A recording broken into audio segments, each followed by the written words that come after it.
lumabas na akong airport, naiwan na ako ng flight from Manila, but I'm still happy. Tumatawa pa rin ako with my strap spaghetti talaga. Puti naka-tubra ako.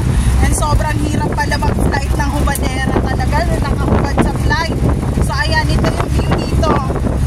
Shout out mga taga Davao. Hindi ako taga rito. Shout out sa inyo. Ito yung mga ebidensya. Ba't ako naiwan ng aeroplano? Naiwan ako papunta pa ng Davao pa. Tapos ngayon pabalik, naiwan na naman ako. So tingnan natin kasi sabi nila October pa raw sa kabilang airport ang bukas. So pang forever na ba ako dito sa Davao? Hulaan nyo yun.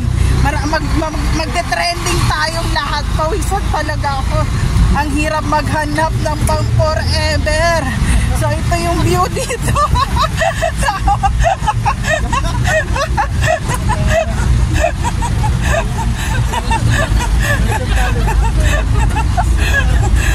So napatawa ko sila, naiwan ako, pawis na pawis ako.